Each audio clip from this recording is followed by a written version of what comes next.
punya waktu sesuai dengan janji saya dengan Pak Kepala Sekolah ingin bertemu membicarakan kelanjutan daripada pembicaraan kita yang kemarin.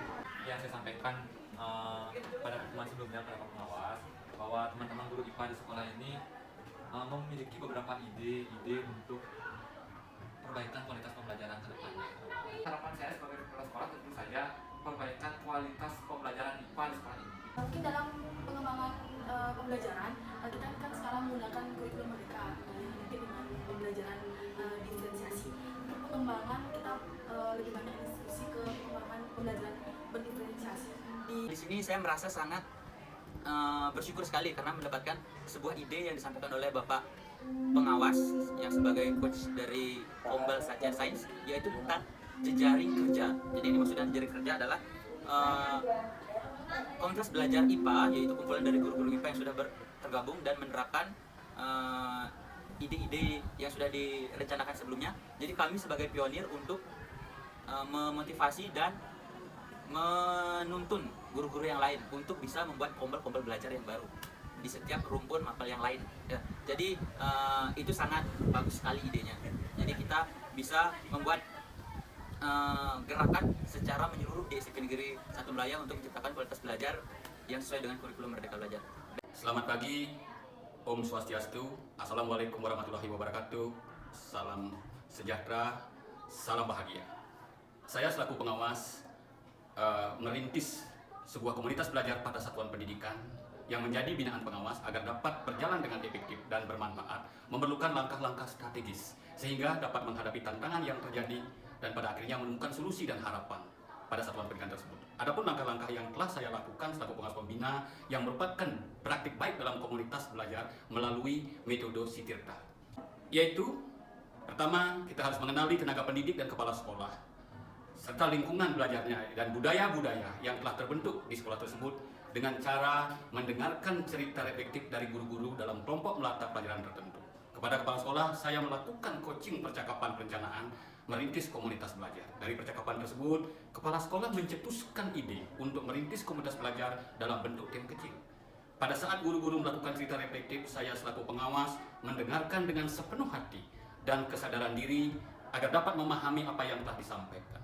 Kemudian secara bersama-sama membuat sebuah kesepakatan sehingga menjadi kekuatan dalam merintis terbentuknya komunitas belajar. Melalui teknik dan pola berpikir coaching, mengajak kepala sekolah dan guru untuk menemukan tujuan yang diinginkan.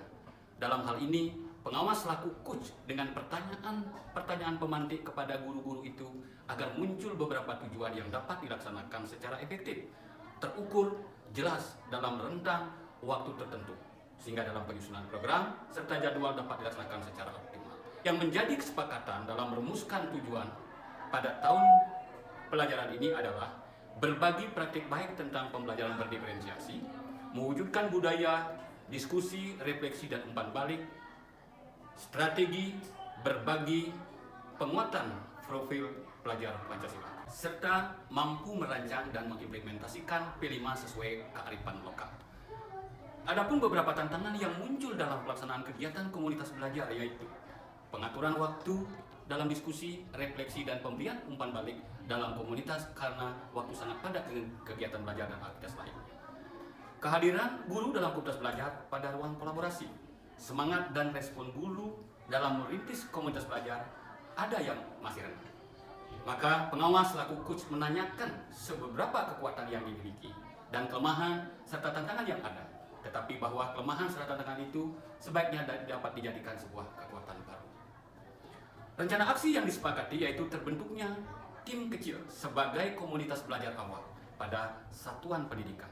Selanjutnya saya sebagai pengawas dengan tetap berperan sebagai coach dalam penyusunan program kegiatan berdasarkan tujuan komunitas belajar serta waktu untuk ruang kolaborasi dalam rentang setiap minggu mengacu kepada kalender pendidikan.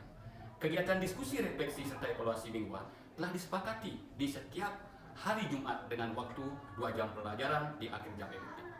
Penentuan waktu ini tentu harus diperhitungkan secara matang karena berkaitan dengan kegiatan lain yang ada di satuan pendidikan itu perlu adanya diskusi bersama kepala sekolah dan wakabidang akademis.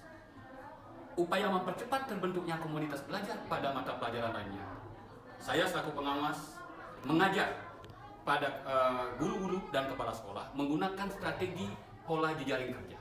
Setiap anggota komunitas belajar akan menjadi fasilitator bagi teman sejawat dalam komunitas belajar yang baru dirintisnya. Koordinator komunitas belajar yang baru terbentuk melaporkan kepada kepala sekolah dan melakukan koordinasi untuk menentukan waktu yang tepat, menghadirkan pengawas sebagai pendamping dalam penyusunan program, jadwal, instrumen evaluasi, serta program tindak lanjut. Terbentuknya komunitas belajar pada satuan pendidikan dapat membantu permasalahan yang dihadapi oleh individu dengan cara berkolaborasi sehingga masalah itu dapat diatasi secara bersama-sama dengan solusi dan strategi yang telah disepakati. Rencana aksi dapat berjalan sesuai dengan harapan karena mendapat dukungan dari kepala sekolah, bidang kurikulum dan semua anggota komunitas. Dilaksanakannya sesuai dengan program yang telah disepakati bersama. Bentuk komitmen dari kepala sekolah dan guru-guru binaan ini telah terbentuk beberapa komunitas, antara lain Widya Sanskara, Saya Widya, Lima Satya, Satya Sain, Saya Matika, Garuda Satya, Sekan Gupek, Gema Aksi, dan Duta Belajar.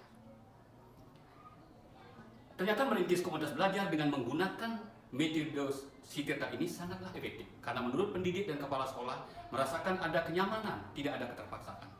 Melakukan pendekatan melalui teknik pola berpikir coaching, kepala sekolah dan guru menganggap komunitas belajar ini sangat penting di satuan pendidikan.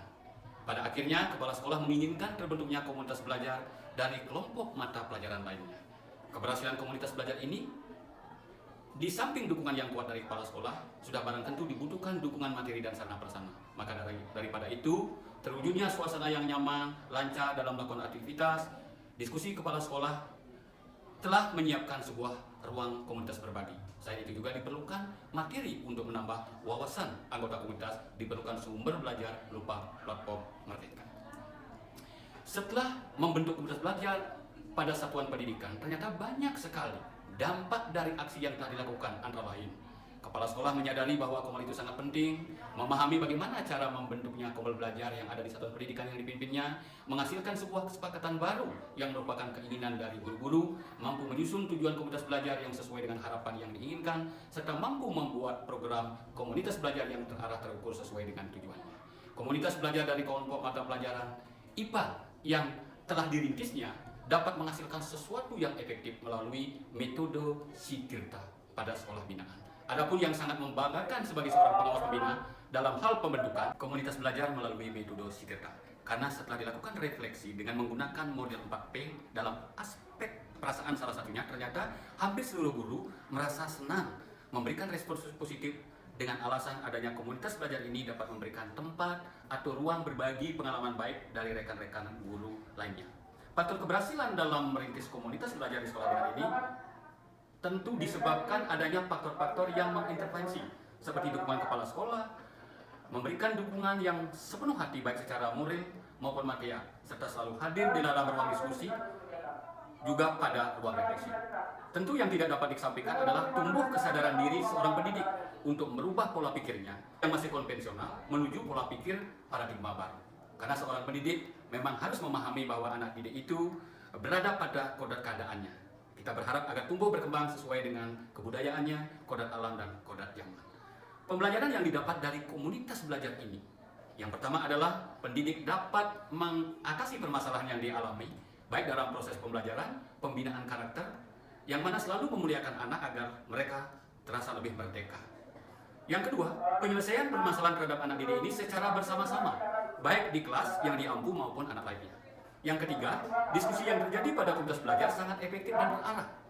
Yang keempat, refleksi selesai kegiatan memberikan dampak yang sangat baik dalam rangka merubah situasi dan kemampuan seorang guru dalam memahami konteks dan konten dalam pembelajaran yang menarik dan menyenangkan.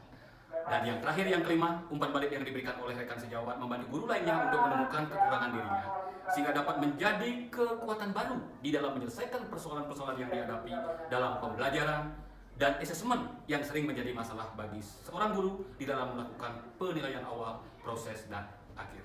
Demikianlah yang dapat saya sampaikan. Terima kasih. Saya tutup untuk Pramusakti. Om Santi Santi Santi Om. Wassalamualaikum warahmatullahi wabarakatuh. Salam bahagia.